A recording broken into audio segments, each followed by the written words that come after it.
Alright, so it's been a while since I've done one of these, but it's just a toy review. So right here, we have the May, or Haruka ORAS version, of the Pokemon Scale World series of figures. Now, if you know anything about Pokemon Figure World, you'll probably have heard of the Scale World series before. They've been doing them, from Gen 1, 2, 3, they did Galar. I don't think they've touched Gen 5 or 6, 7, or 4 yet.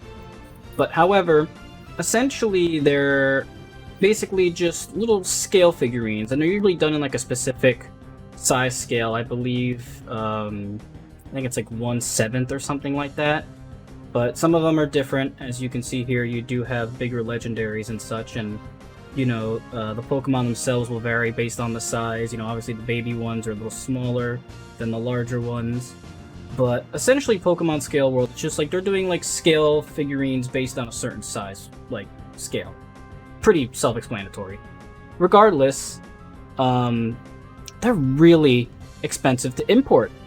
So, I was able to get this May, practically right when she came up on one site, for about $11.99, not counting shipping and other items that I purchased. That's really good. But if you were to look at prices for ones like... Oops, sorry. Oh no, her value is ruined. Her value is ruined. Anyways, if you were to get certain ones like the Grovyle or the starters, and sometimes they'll come in like a pack of like 2 or 3, or they'll come in just a pack of 1, or the legendaries. They're really expensive. Some of these can go up to about $100, not including shipping, which is insane for how basically really tiny these things are. I mean, here's my finger.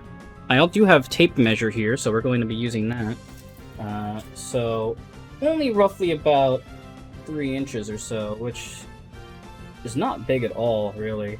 I mean, for the size of the thing, they're really expensive to import. And that's just because they're really well in demand. I mean, they're just really nicely done figurines of just, Pokemon characters and Pokemon themselves. And they're part of a whole series, so, people do want to get multiple ones. I didn't really care too much about that. I just saw May, I saw she was cheap, I just jumped on it. But, yeah, they're really expensive. If you could find them cheap, I'd say go for it. If you can't, don't bother. Anyways, we're gonna actually start off here with May. So we showed off her size.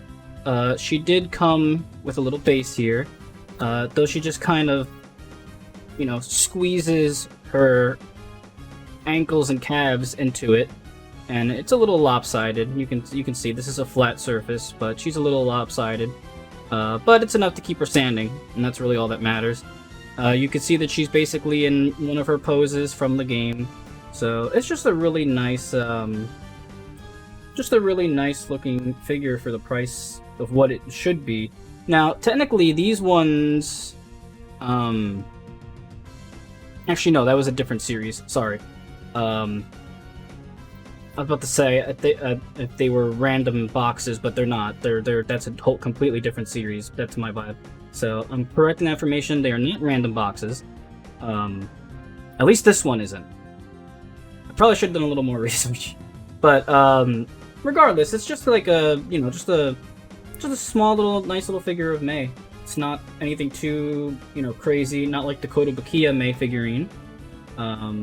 Which I can show off real briefly. Like, obviously, it's not like her. That's a much larger figure. But, it's pretty... For the price, if you can get it at a decent price, and not at $100-something, I'd say it's worth it. I'd say it's definitely worth it.